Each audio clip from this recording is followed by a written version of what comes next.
What's up? Hey, Robin, how you doing? I am doing good, Guido. It's been a minute, my friend. It has, hasn't it? You're rocking along. That's awesome though. Well, I must ask your forgiveness because I've got allergies, as you may hear. Oh, that, I don't get allergies, but it's like almost 100 degrees here in LA, and I don't know, there's dust particles out there or some shit. And of course, as my wife goes, if a stone fell from heaven, whose head would it find first? well, You you could come here and there's a lot of snow particles going on right now. No, So, that would be good. oh I God, mean, maybe not so good. I'm sorry.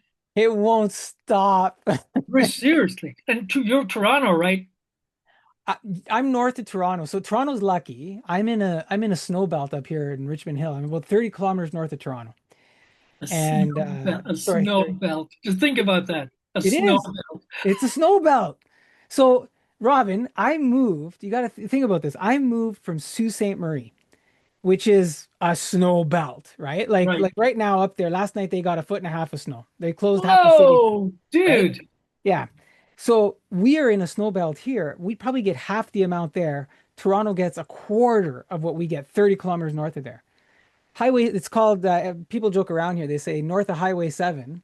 Everything south of Highway 7 is roses and green grass, right? But it's non-stop. I'm not kidding. Like if I was to show you our I can security. tell you about green grass. It's a place called Ireland.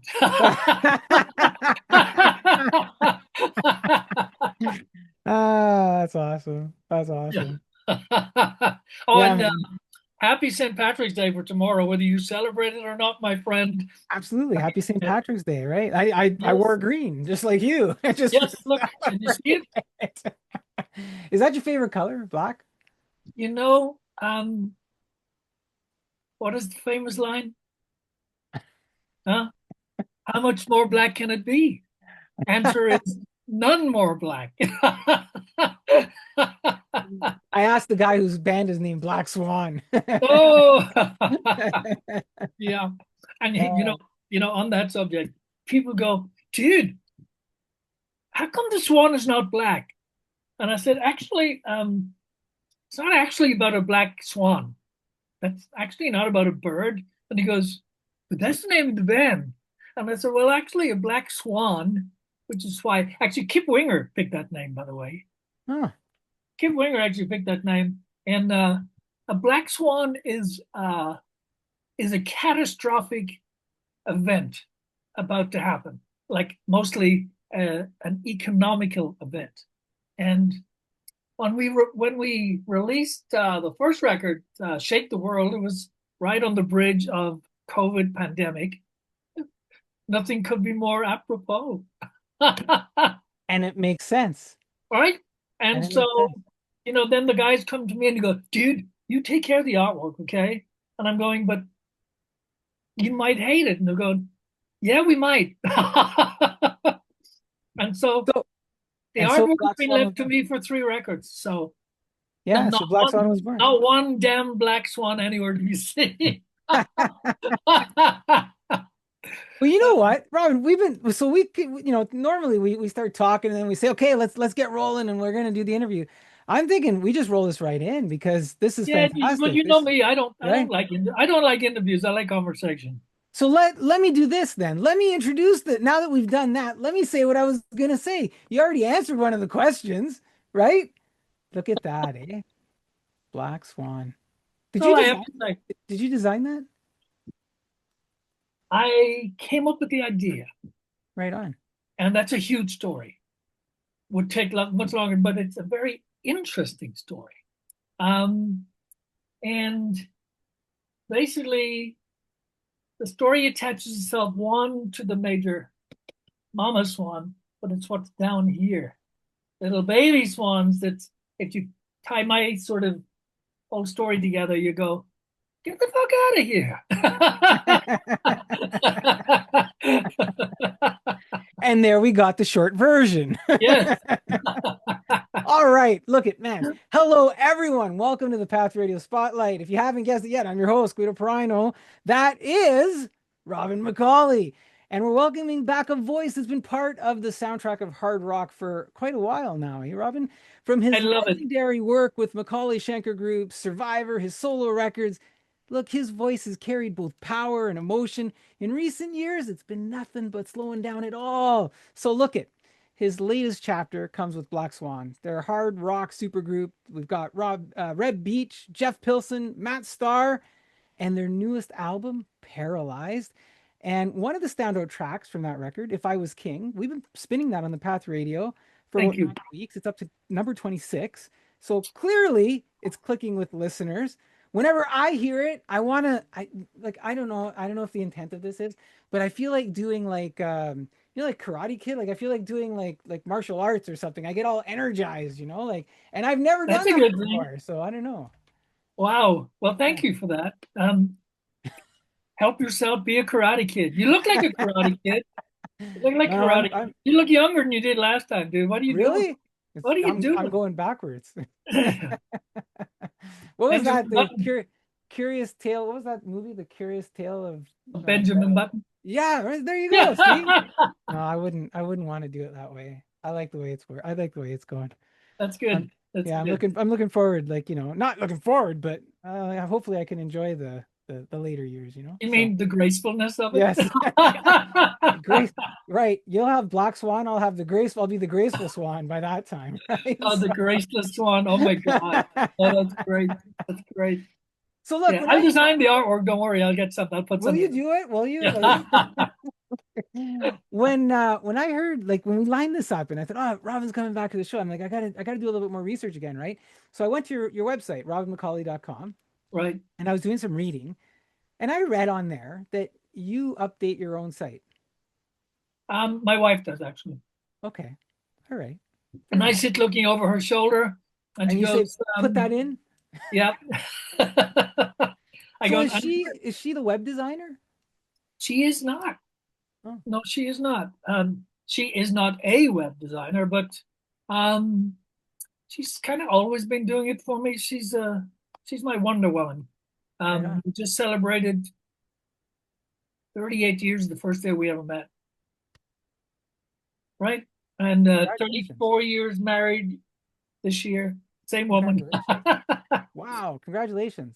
Thank you, thank you. She's my Wonder Woman. Um, we just, without going into it, we just, Click. yep, just it's just she's the best. She's the Right on. best. The Well, buddies, yeah, kudos on the years of marriage and kudos on the stuff that she updates on the website and stuff yeah. like that. Thanks. So yeah, it's pretty cool. Um, Look, the last time that you were here, we also talked about your early years in Ireland, and you joked around earlier about Ireland, and the path that kind of led you into music. And when people look at a career like yours, right, like from the outside, we tend to look and say, well, the big moments, right, the tours, the records, and the bands. And when I was looking back at our conversation, I was really curious about the quieter moments, the things in between, right? Was there ever a time that you can reflect on that along the way where you stopped and thought to yourself, like, wow, this is my life, right? Like I look at you and I go, wow, look at his life, right? Ever cool. But I'm looking at those big moments. When you're, in between those moments, do you look back and kind of go, wow, this is my life? Well, if you consider that I am one of 10 children, there really was no quiet time. um, I my older brother, two of my older brothers, were both drummers. I fancied myself as a drummer. Absolutely no quiet time. I sucked. Um, I played drums for maybe 7, 8 years in local bands. Um, the singing thing, never on the radar. Never, ever, ever, ever. Hmm. I tell people to this day, I still do not consider myself a singer. I consider that something happened and they went, you didn't sing that song. And that really didn't happen until I ended up in the UK, in London. I saw Thin Lizzy when I was 12. with a bunch of my buddies, maybe 2 dozen people with the original lineup with Phil Lynott. And I did say earlier, excuse my, I've got allergies, so I don't normally sound like this. Um, Phil Lynott, Brian Downey on drums, and the amazing Eric Bell on guitar. So the three-piece, and they had just re-recorded an old traditional Irish song called Whiskey in the Jar. And there was no daytime rock radio in Ireland.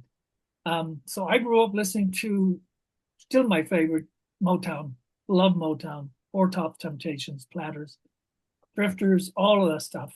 Great melodies, great lyrics, great hook lines. And I'm going, this is the shit right here. Then I heard Paul Rodgers, and I think, well, there's a white guy who's got a lot of soul, and I can remember all the lyrics and great melodies. And I'm going, ha, where did he come from? Then I started getting into Free, and then, of course, Bad Company.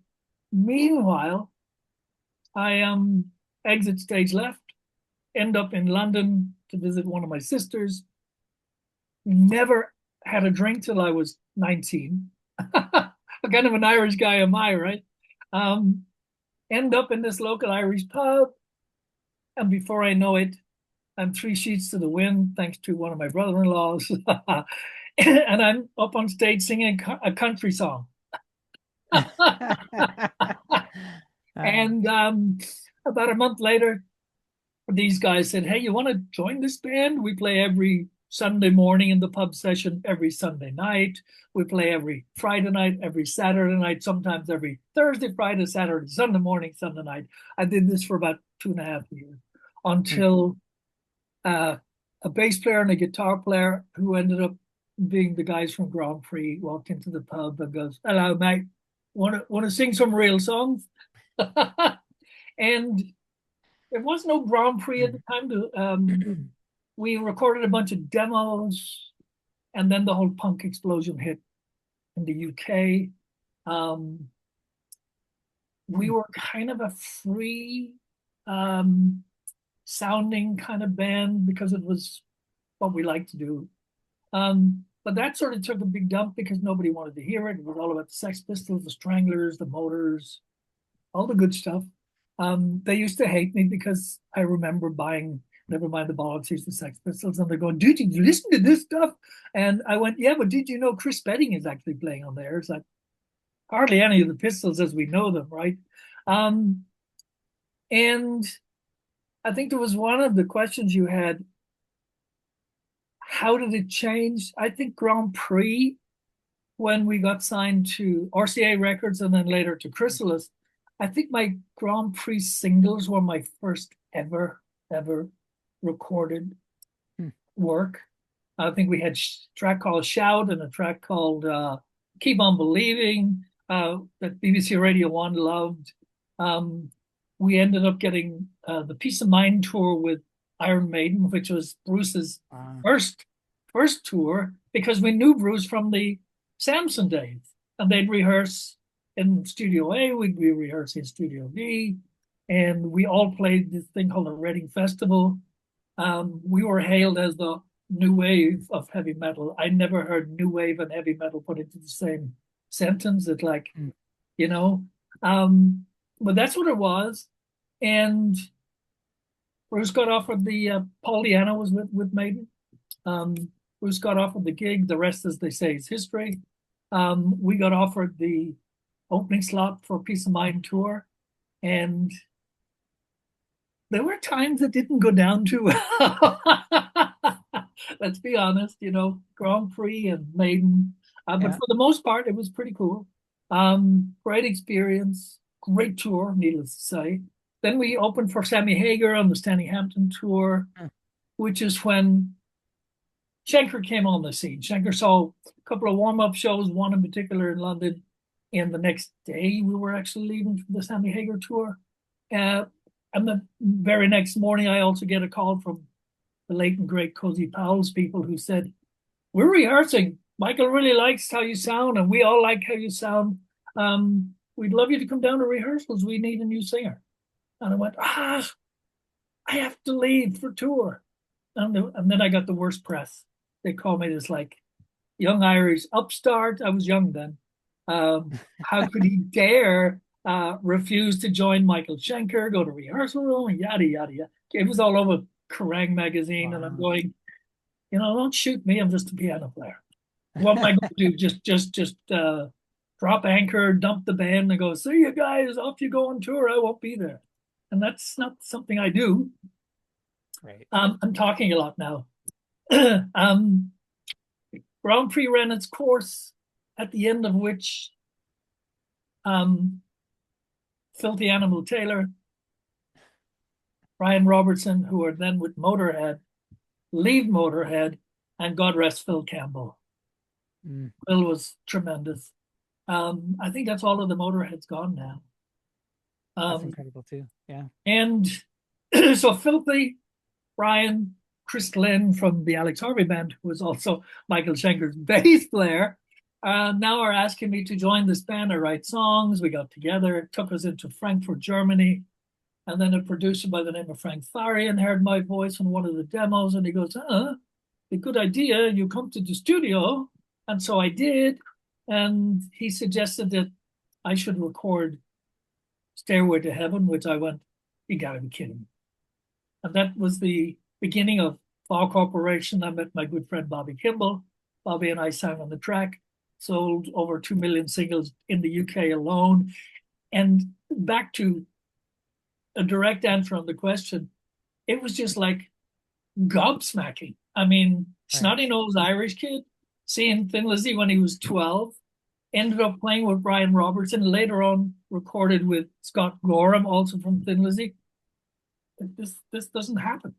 It just So doesn't you happen. like you just gave us like, pots and pots of gold of stuff here, right? And so you realize that now, right? Like you're like, oh, gobsmacking, right? But in that moment, was it? Or was it just happening It and was you're just, just it going? was just happening. Yeah, Of course, I was very, very, very aware, very cognizant of who these people were, and right. the fact that I'm in the studio with these guys, um, watching them play, record, and listening to the tracks back and singing along to these tracks, and I'm going, Wild, pinch me. right? Um, wasn't So supposed to happen, did happen. And then I ended up playing with Michael Schenker 4 years after the initial offer. Um, and I still play and I still record with him and I still tour with him. In fact, we have Japan planned for the end of the year. just And that did Kerrang magazine back then ever come back and say, "Oh, it happened anyways"? hell Was there a no, follow up? no, no, No, no. and that Oh, doesn't sell magazines. So yeah, no, no, no, no, no. It was like a nod, and hey, dude. And then you kind of had to. I don't know. I don't think anybody really, honestly, I don't think anybody saw me as a Schenker singer. Um, in the offset, they certainly didn't like the change of direction, which the record company and the management company said, we need somebody that's going to write something a little bit more commercial for the rock radio in the US. Right. Um, Michael and I discussed, well, what are we supposed to write by numbers kind of thing. And we basically wrote what was there. There was no outside writers. For example, we were surrounded by Bon Jovi's management, Skid Row's management, Scorpions management, um, Aerosmith's management, all connected with us, who all Hmm. had amazing outside writers, from Desmond Childs to Diane Warren Yeah. to all of it, right? Massive hits. Nobody said, you need to write an MSG song. That never. We were just left up to our own devices, and honestly, hindsight, um, I think we were definitely a day late and a penny short. Hmm. By the time it sort of happened, thing, when Anytime came out as a quite a decent radio track, I think we sat at number 4 on the AOR charts, just ready for that crossover. And here it comes again. We were through Capitol Records here in the States. right? EMI in Europe. Yeah. And who gets a nod for 4 Grammys? Um, um, Senile, Bonnie Raitt, right? So Oh, everything that was directed at us, at Poison, at Great White at the time, and any other band that was on Capitol was like, pull the plug, hmm, all attention on Bonnie Raitt. So that crossover never happened. We toured. We're out with Rush, great tour. We're out with Great White. We're out with Whitesnake. We're out with Leopard.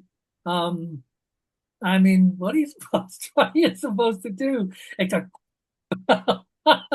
you know, like, and you're saying that to me, and I'm thinking, wow, still, right? Like all of that said, it's still wow. It's like just yeah, I amazing, right? Like, suppose. But I think the wheels were turning at such a pace that so much yeah, was expected that we didn't have time to think. Um, However, for reasons that shall remain unknown, um, in the McAuley Schenker period, there still was only 3 records. Should hmm, have done a lot more, should have done a lot more tours. And of course, you well know if you didn't have your MTV and or your VH1, nobody would know about you. So right, that was the only avenue of sort of the housewives knowing who you were, you know. And so if you weren't in somebody's front room on their TV, it's like, who? hmm, So um that was another battle, you know. The name change, I don't think it helped particularly. I was never down for the name change to McAuley Schenker. I thought it was just such a mouthful. Keep the MSG logo, it's perfect. Works don't fix it, all that. But Michael wanted a partner. No, no, no. This is my deal to you. Be happy with it because Phil Mogg's surname started with an M. Michael Schenker, right. McAuley, Gary Barden didn't start with an M. It started with a B. Graham Bonnet didn't start. It also started with a B. So, Yeah, you know, but you're right. It's about branding, you know, like and yeah, you of you already course. had you already had the branding, right? So Yeah, look, it's evident, like from everything you said, you like the different eras of rock music that you've lived through, right? From the classic hard rock explosion, you talk about punk, through the yeah, changes of the 90s for sure. yeah. And now we've got this resurgence of this melodic rock, and your album Thank you. represents that melodic rock, right? Like it does. It absolutely does, right? That's and I think that's the vibe, the rhythm that I feel, right? Um, Having said that, and having had all these experiences, is there, do you think there's something people misunderstand about where rock music is today? I don't know if they misunderstand. Um, I just think, if I'm correct in saying, there's just so much. There's just so much thrown at you. Maybe 85% of that is flavor of the week. Gone next, gone next. And you have people, who was that band? Right? And the singles are usually great, high profile, lots of marketing behind it. Bam, but gone, gone, gone, gone. Um, I don't know. I think one thing that Hmm, sustains rock and roll metal are the live shows. It's just sustains. Maybe the packaging is a little bit different than it used to be. Not so easy anymore to go out as the singular band without somebody bolstering up something. Unless you're a Metallica, of course, and that sort of stuff. And kudos to those guys who are big Schenker fans, by the way. Um, so I think the live forum for rock and roll remains very, very healthy. I personally love doing the festivals. I did a bunch of solo festivals last year. I got invited back to Sweden Rock this year as a solo artist. And I'm going, now there's a pinch me moment.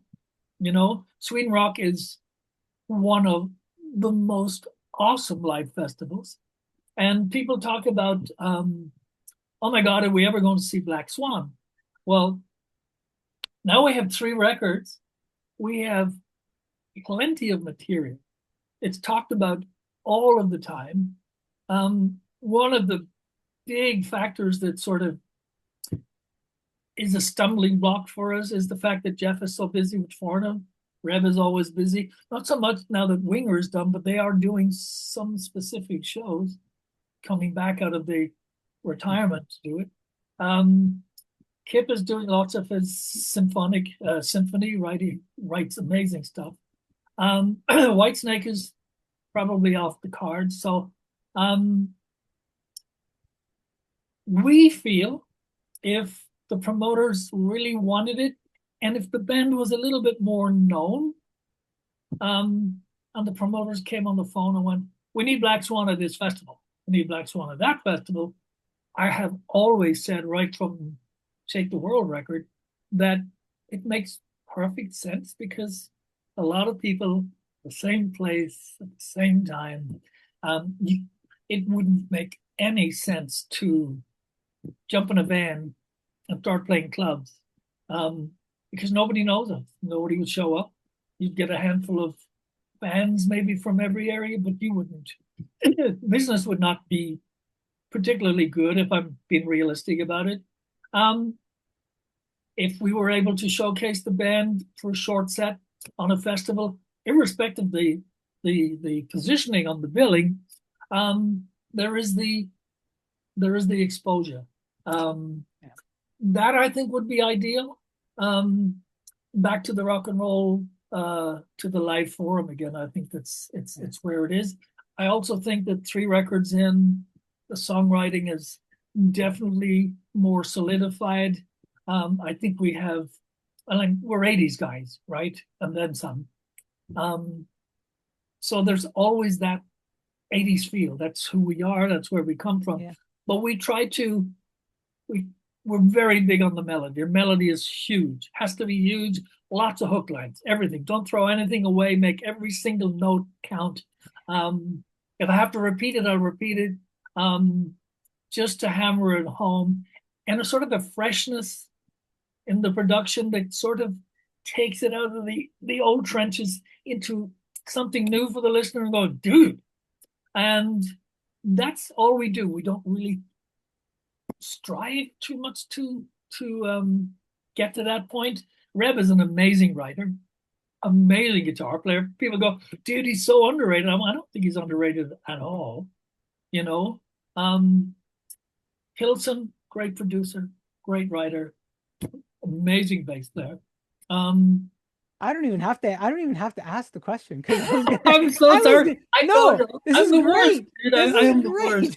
I'm the worst. I'm the worst because it's a domino effect and everything sort of but it's beautiful. It's like art. And it's like I was gonna ask you about the guys. Like there's so much there that you said, and like from the festival work and all that stuff. And I was thinking to myself, you have like what you have now is your fan base is so distributed because it's so global, it's so online. So it's like, yeah, you know what? When you do that festival, you've got the folks that come out and you say, well, if I go to club to club to club, I might have a few fans, but it's like you've got this big fan base, but they're Yep. everywhere now because of the way that music gets distributed, right? So it's like Yeah. the online arena. Now you started getting into the guys, into the band, and I was gonna say to you, normally we introduce, oh, so and so plays drums, so and so plays bass, da da da da da da, right? But I was kind of like, you know what? When you bring guys like Reb and Jeff and Matt together, who are these strong musical identities, right? What's their role in Black Swan? And when I said role, I didn't mean what instrument do they play? What's the makeup? Like how do you what's the DNA of Black Swan with all these guys together? Well, I mean, the DNA is definitely Reb's history. I mean, he started really young, writing those huge hits with Winger. It's not a coincidence he ends up with bands like Whitesnake because he really is that good. Pilson with Dokken and Machine, Foreigner for till he's dead, you know. Um, and it's the quality of where they come from, what they bring with them, and how they are able to get into the studio together. I mean, Jeff and I are pretty local to each other here in LA. Reb's an East Coaster out in Pittsburgh. Matt's in Connecticut, East Coaster. So logistically, I mean, I'll tell you, it took us more than 2 months before we could actually nail down a date to shoot two videos, which we ended up having to shoot on the same day because of the logistics. An absolute blast. Started really early in the morning and just cranked all day. And then we go, see ya. But when Reb comes in from when Reb comes to LA from Pittsburgh, he gets together with Jeff at the studio. I'm in constant communication. They start woodshedding. They just start banging it out. And as fast as they bang it out, Jeff's programming, putting a format of a song together, of an idea together. Never any help or leg up go, we were thinking of this melody, Robin, or we were thinking of this title, Robin. It's like, here you go, have at it. And it lands on my desk, and I swear, it is so intimidating because I'm going, listen to this shit. What am I supposed to do? I want my mommy, right? And that was how it was right from the beginning with Shake the World. And I'll tell you a little funny story. So when they sent me all of these tracks for what became Shake the World, the first Black Swan record, Reb's in town. Jeff goes, Reb's in, come see and bring the ideas with you. I wasn't demoing at that point. I was basically bringing my ideas to them into the control room. And so they had absolutely zilch, zero idea what I was going to come up with. Reb is like, I know for a fact. He was like going, wonder what he's going to do. Because these are great riffs, bro. What is he going to do to my songs? And I get into the studio here, Reb, and I'd met Reb a couple of times before in my Survivor days. He actually did some fill-in work with Night Ranger, right? So we'd get chatting. Little did we know, all of these years later, we'd be potentially, wasn't done yet, going to start working together in a label project, which is essentially what they call it, a super group. I went, really seriously, dudes? Going to call it a super group? We just cracked up. None of us were down for all of that. We thought, let's just see what happens. Let's write something. Here's a riff. Here's this, and this, and this. So I came into the studio, long story endless here. And the very first idea that I introduced to Reb and Jeff was a track called Big Disaster. That was the first one. And Reb he just sat there with his mouth open. He goes, are you serious, dude? We haven't worked together before. People are expecting, and the very first title you come in with is called Big Disaster. They're going to kill us. They're just going to kill us. And I went, yeah, but listen to it first. So I run it down, and he goes, it's pretty cool though, dude. and you know, after that, there was almost nothing said. He goes, why am I even worried about this stuff? And here we are, 3 records in. I think the writing is so quintessentially Black Swan sounding. I think we've really nailed down what the sound is. And I love it. I mean, I love listening to the stuff. Normally, when I'm finished done recording, it goes into the Dropbox folder, it stays in there. And people go, dude, it's a great record. I'm going, oh, I must listen to that. And then you leave it because you move on, because it's a project, right? It's interesting. Now it's a band. It's a real band. You found your sound, and earlier when you were describing the makeup of the sound, and you said, yeah, you know what, we all love 80s rock, so it's got that 80s sound to it, but we've got the melody to it, and all the components that you described are all things that when I listen to it, if I was to write an article, those are all the ingredients that I would put in the article. So obviously you know the identity. You all seem to know the identity, and you've accepted it. You've moved into it, which is why we're probably getting that tight melodic really cool music that is like, yeah, I'm energized to listen to it, right? Yeah. So now the record Paralyzed to me feels heavier, more confident. You feel like you're really settled into the Black Swan identity, right? Um, Now we you talked about all these different components.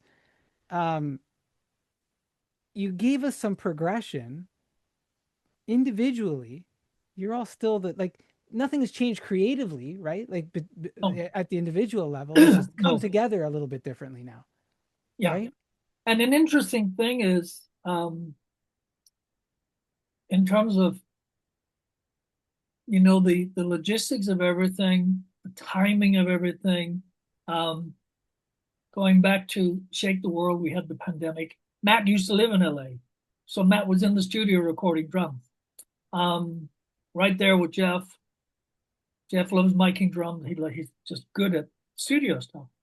When we get to Generation Mind, things have shifted. Not just the artwork, because now we're post pandemic, which is where I came up with that whole plague doctor thing. I wanted a little steampunk. And we have the most amazing artist with Stan Decker, who has done so much amazing work. Stan is French, does not need my help, but he goes, but still, I want to hear your ideas, right? Speaks no English, can write in English. So you work with that one, okay? Um, I will email him all in English, obviously, because I only just discovered at the Frontier's 30th anniversary that I was at 2 weeks ago in Naples that Stan does not speak English. And I'm going, how the fuck did you know what I was saying, dude? Anyway, so she's my friend. Oh, excuse my friend. Pun intended. No pun intended. Um, and so when Generation Mind came around and we decided on the title, I just had this great idea about I sent him all of these renderings of plague doctors and the thing. And I said, but a bit more steampunk, same color coding as they had in Alien, and sent him all of those renderings. And he comes back with that. And I'm going, yeah, dude. Right? Fast forward, I Yeah. have to explain this. I'll be really brief. Okay. So in 1974, there was it was hailed as like the seventh wonder of the world, the eighth wonder of the world. It was an archaeological find in China by a couple of fruit farmers who were doing some digging. I love digging.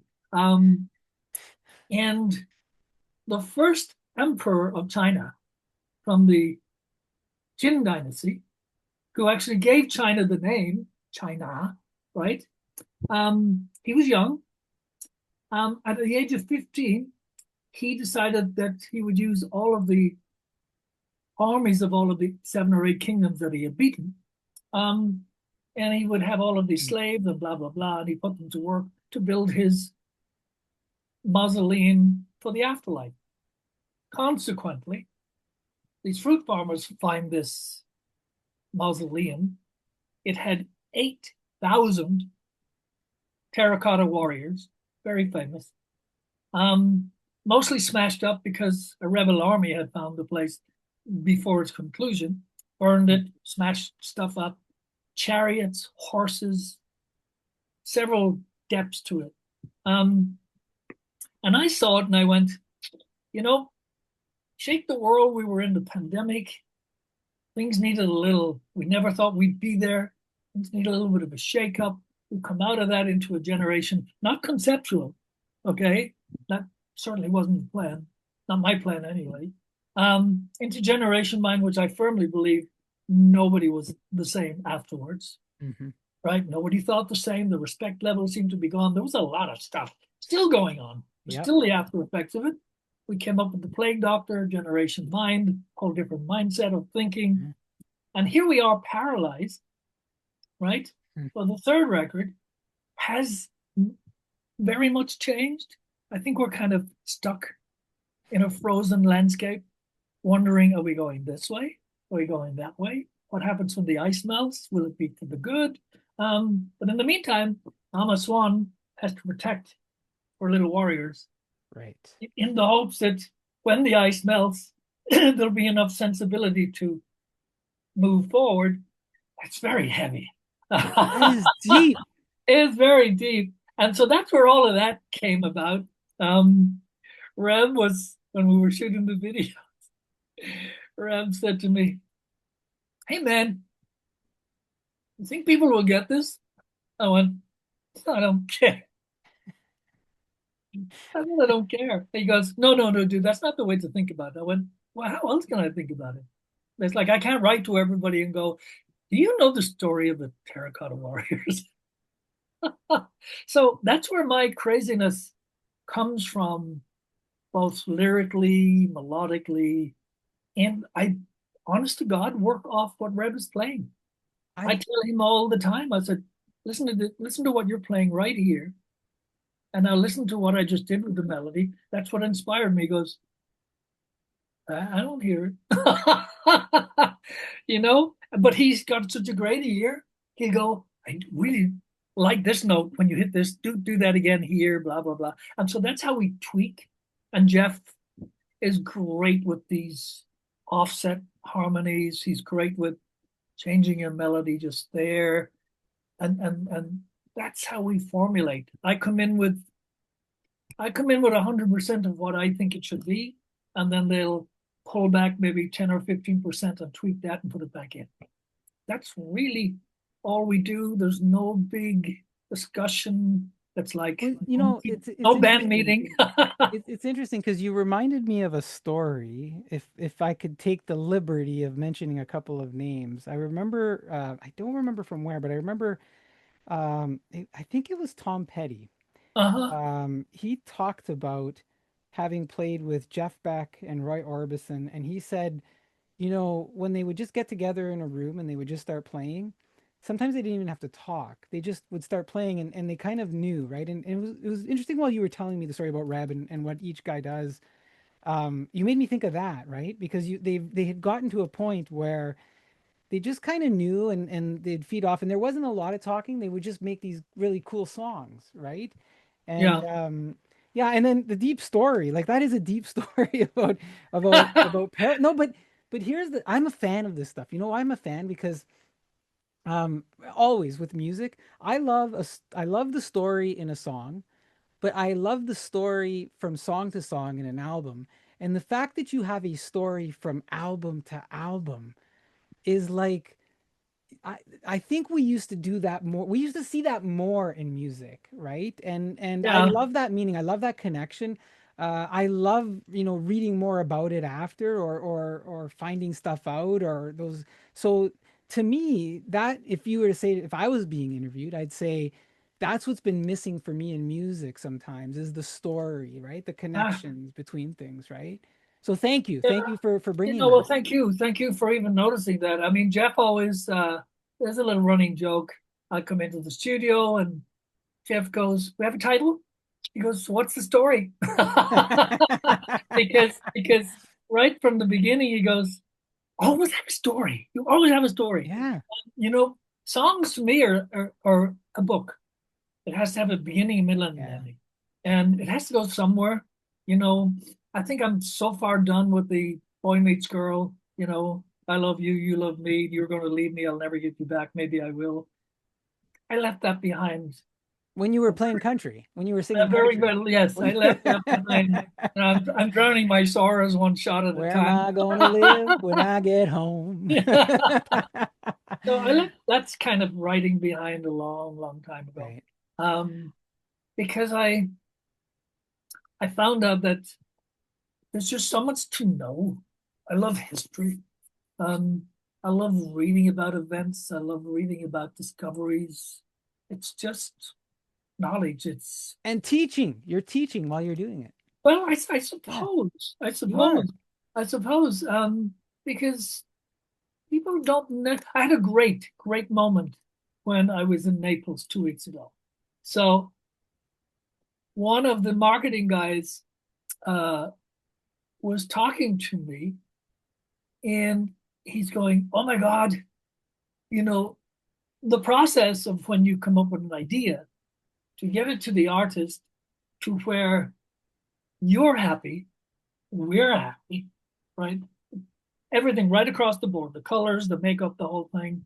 Um, and as I'm telling the story about the Terracotta Warriors, one of the CEOs at the label comes up behind me, taps me on the shoulder, and he puts his phone up to me and he goes, "Ha!" like this, right? And what does he have on the phone?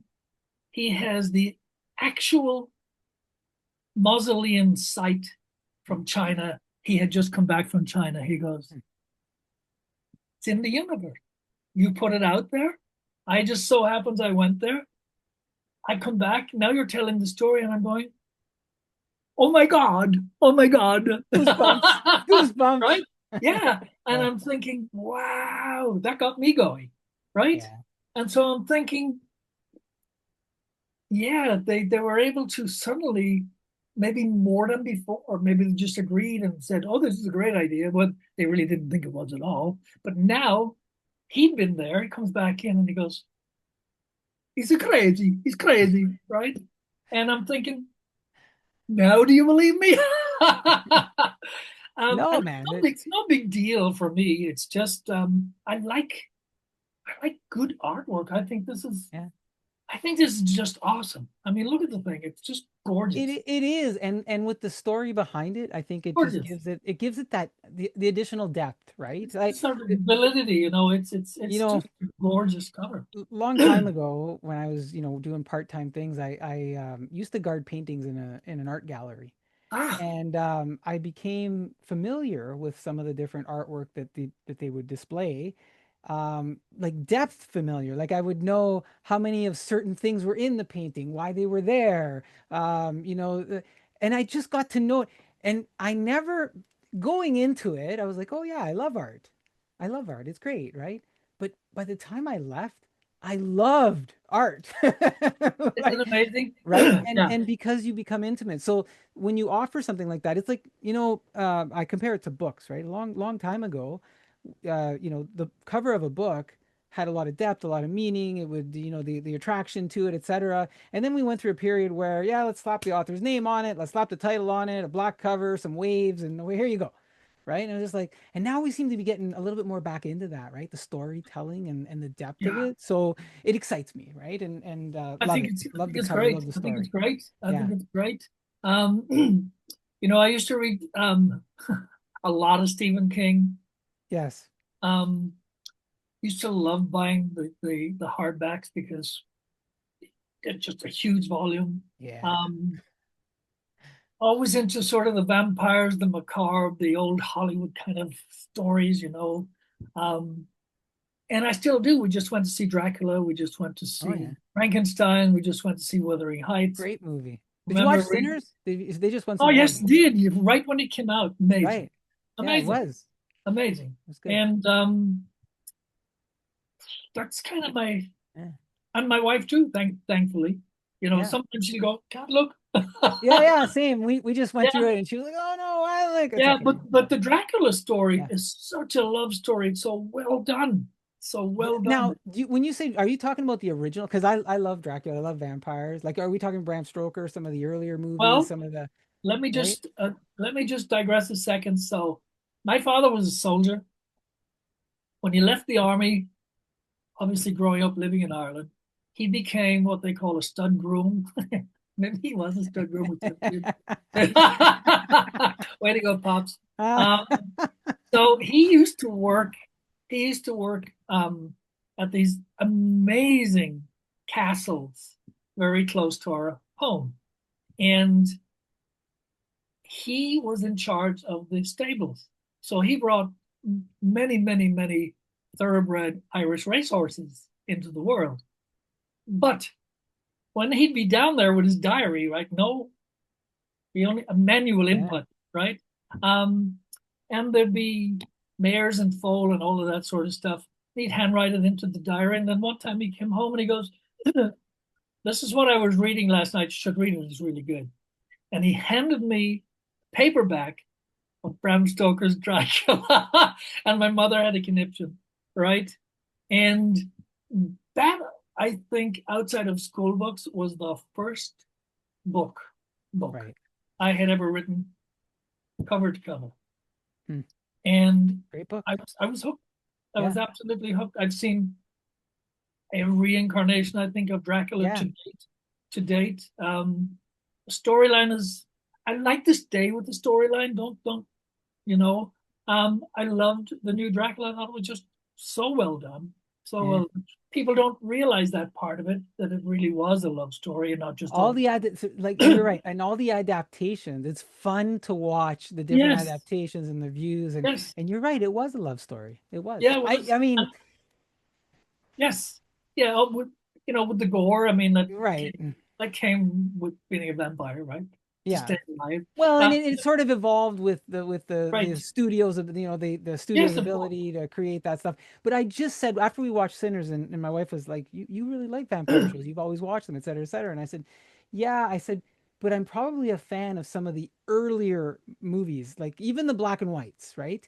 Of course, I Bela Lugosi they and achieved, and this could relate back to music, right? Because now we have all of this stuff, all this digital equipment, all these things, right? They achieved something with so little, right? yes, Because they knew how to use the space. They didn't always yes, have to fill the space. They knew how to use the space. And that's the yes, way I feel about music sometimes today, right? We feel yes, like we have to fill every second and every moment, exactly right? right.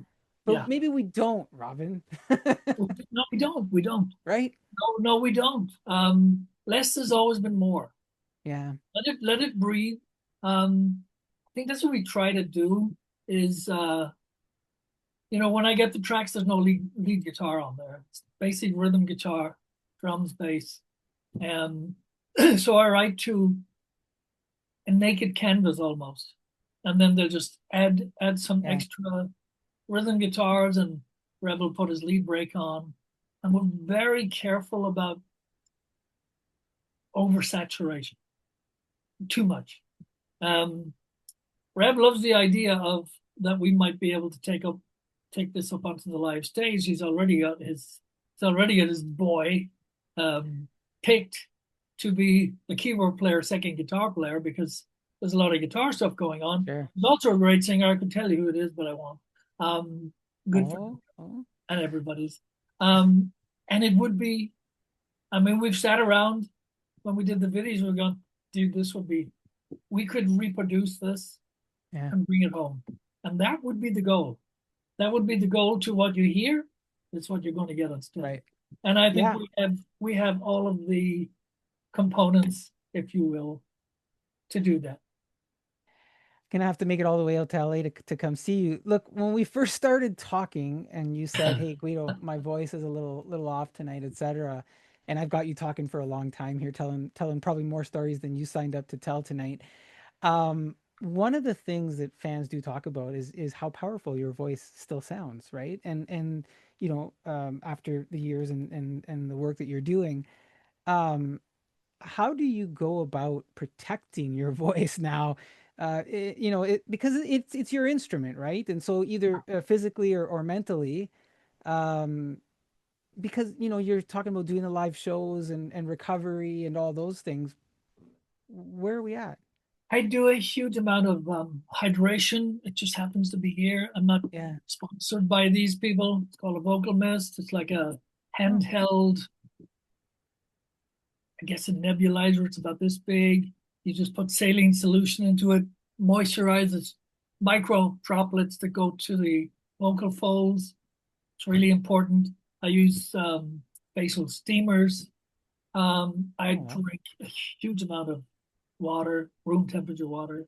Um, One of the biggest factors is when it's possible, and you must make it possible, vocal rest. Vocal rest is super important. Mm, Um, Whispering is really bad for your voice with these damn allergies. I'm doing more harm than good. But anyway, whispering is actually does your voice more harm than good, because you have a limited space and you're trying to push that air through because you're whispering. You think this is going to help. Doesn't help. It actually makes it worse. Um, Sleep, especially if you're on the road. God, you can never get enough sleep. Singing on a fatigued less than fresh voice is, for the most part, over a long period of time, you're going to start feeling it because, for obvious reasons. Um, Obviously, if you're fresh up and at it, you're just the, the Yeah. the line, the approach, the breathing, everything is perfect. When you start getting tired, you start pushing. You have to know when to push, where to push, when not to push. Um, I always tell people it's very important to know your way through the trees because you will need that. Even if you sing the same song every night, they'll come out and you go, ah, it's gonna be hard tonight, but it's nowhere to go without Mm. losing the integrity of the song, even though it's your melody. Um, Yeah. I do everything that I can to make that song sound like the record for those who want to hear. That's just something that I do. It's just been my thing. Um, I'm almost 90% there most of the time. Is there a song on Paralyzed or in your catalog where you say to yourself, "Oh, that that song comes up and you think, "Oh my gosh, I got to try and do that song right now." And I remember being at a Van Halen concert where I think it was Sammy Hagar at one point said, "I have no idea how Eddie convinced me to even agree to sing in this range or this tune." Is there a song where you kind of go, "Okay, let's do it," but There are several. There are several, and I think what's important um, is when you have a song that you know is going to push you. Um, it's where you place it in the set. If it's something that's going to be taxing on the voice, putting it close to the edge of the night is probably not a good idea Hmm, because now you're going to have to muster all your, you know, uh, energy just for that song. So put it close to the beginning, get it out of the way. Sometimes, how you format the set for live, of course, it's super important. People go, "Oh, dude, you just you just gave that song away right over the top of the set, right?" That means they're going to cut it short, right? Sometimes that happens. Sometimes that happens, and you could see it in their eyes, and they're going, "You just sold out, dude. You just gave it away right at the top of the set." Um, it's a live trait that yeah. you have your, let's just say, your more popular songs, and you keep people waiting. It's just an old thing that people do live. Keep them waiting for it, keep them waiting, and then at the end you go, "Oh, I can't do it." You know what? I like it. I know you say like the different perspectives, right? Yeah. I kind of like it sometimes when the band comes out with that song first, right? Oh yeah, because this is It who we are. That's There it is. yeah, right. Yep. You set the tone, right? Like Yep. and I think I think if you have more than if you have more than one semi hit, sure. Yeah. you can do that. You can Yeah. definitely do that. Yeah. Yeah, absolutely. As we were talking, and we're gonna be winding down here shortly. I'm so sorry, but I was also thinking, Fun. you know, the creative side of this, right? Like, when you think of artists and through their careers, and you touched a little bit on it. You named a bunch of different bands and et cetera, and I've always wondered, right? As the band continues, uh, they don't write as much, they don't produce as much. Creatively, things start to slow down, and I always go, like, why? Why are they doing that? And then, but then you're the opposite. Like you're still cranking up, and you're still creating, and you're still developing stories and putting things together. And why do we have? Am I missing something? Why is it? Is it everybody's just tired and that's it? They're I done, or think they? maybe they lose their enthusiasm for it. Maybe. Okay, Um, I can't speak for anybody. Maybe it's like, here we go again. You know. right. Um, and maybe it is painted by numbers for some people.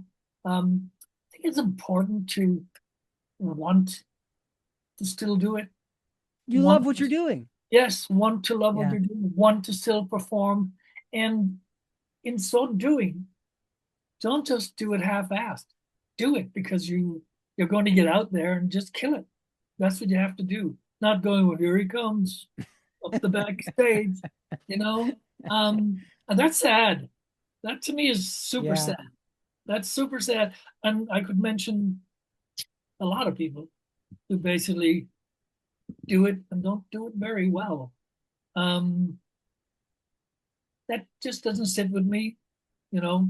And when it's time for me to pull the plug, I will leave gracefully. But I I always say, I say this to my wife, you can see a lot when you're on the stage, more than people actually give you credit for. Um, and when you see the little whisperings, right? Yeah. Somebody should tell that dude. You don't.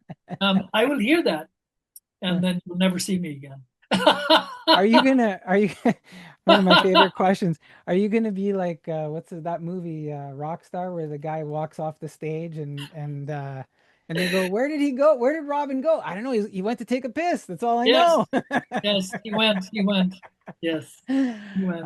Look, speaking of that and legacy, when you're done, when you are done, decades from now, when you're done, what do you hope listeners actually say about Robin McAuley? Oh God, come on. I think we started the show by me saying for people to come and see Black Swan, for example, they have to know who Black Swan is, Mm, right? And sad though it may be, but the reality is also that not enough people know who Black Swan is. I don't think very many people know who Robin McAuley is. You may disagree with that. Yes, there are the McAuley Schenker fans, the MSG fans, my solo stuff fans.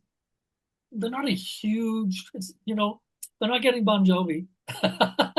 So I don't think, I think if I was a household name, and this is not a regretful speech, um, people would go, my God, that guy was good, as opposed to who? And I am the first to say, of course, of course, they would say that. They don't know who I am. I mean, I'm up on Facebook all the time on my official pages, my Instagram, the YouTube stuff. Um, One thing I try to do religiously is if somebody gives something a like, is to either give it a thumbs up back or a very short comment mentioning the person's name. I think that's the least we can do. wow. Um, I think it's the least we can do because they took time to killer dude, awesome dude. Why can't I respond the same thing? Sometimes there's you know, not enough hours in the day. So in terms of a legacy, I would love more people to. I just want people to like what they hear. I can't ask for anything more than that. I love doing it. I hope you like hearing it. Um, Give it a thumbs up or a thumbs down. At least you took the time for either or. Um, yeah, I don't get caught up in it too much. A, I'll still, a humble, cool dude with a hell of yeah, a I'll voice. still continue to make music. I'll make music because that's Eh, what else am I going to do? It's what I love to do. Um, and I have lots of different projects. There's another project I'm working on that is so left of field of anything I've ever done before. That is so exciting to me. There's, oh my God, you're not going there K-pop. You're not going K-pop on us, are you? Or I am not doing K-pop, no, just, but there's a lot of orchestration, oh, very different kind of orchestration. Um, oh, it's amazing. I think it's amazing. I will promise you, I will send you an email. Promise you I will, as soon as we get the okay to put this out. We're about 13 tracks in. There is a record. The orchestras are going down right now, and I got to hear some of it over the weekend, and I had goosebumps, and I'm going, did I do that? Am I part of this? How did that happen? And I was talking to the CEO, and he's going, we've been doing this for about a year, and I just can't stop listening to it. So this is I also exciting. worked, yeah, I also worked with there's some wonderful Italian um writer, producer, um, and he writes mostly for Netflix, HBO, and that sort of stuff. So we wrote a bunch of potential soundtracks. Also, completely different stuff that was very vampire-y stuff, that was very Viking stuff, there was all of that sort of stuff, where I got a chance to just do all of these different things with my voice that I wouldn't do on a Black Swan or an MSG record. And that's so much fun because it's like, don't put me in a box and don't let me just wear one hat, you know. Because I tell my boys, um, there's so much music. Listen to it all. You don't have to like it all, but listen to the broad spectrum of music that's out there. Take what you like, but listen to it. If you don't, you're doing yourself a disservice. But people go, dude, can't believe you're listening to that. I don't know. Why can't you believe it? Why don't you listen to it? Maybe learn something. Yeah. It broadens the way you see things. This is exciting. We've got different new Totally. material. You're continuing to create. I was going to say to you, is there anything you'd like to tell us before we close things out? But I Um, think you just told us yes, what. I told you something. Yeah. I promise I will tell you more. I will tell you more when it's about to drop, as we say, man. Yay. Um, it's it's very special. People will go, I really Cool. don't. Sorry, but it's one. The more you listen to it, you will. You were talking earlier about depth of artwork, Yeah. depth of music, and this has a lot of history, uh, great stories because it pertains to something particular. Again, interpretation is everything. Um, but I promise I will let you know, Guido. How about That's awesome. We are going to the art gallery of music with Robin McAuley. For everyone listening, that? be sure to check out the new Black Swan album, Paralyzed, whether Yes. it's the energy of Shakedown, the fire behind the fire and the flame, or the anthem that's been climbing our charts for 9 weeks, If I Was King. There's a lot here for rock fans to discover. And as the record reminds us, whether life leaves us a little battered and bruised, or wondering what the future holds, the music always finds a way to keep us moving, no matter what comes next. And sometimes the best thing that we can simply do is carry on. We will Yay. have all of Black Swan socials in the show notes. Robin McAuley, thanks for joining us. Best wishes to you, the band, and I do hope that you will come back with that extra news. Thank you so You much. are awesome, Guido. Thank you so much. Happy St. Patrick's Day tomorrow, everybody.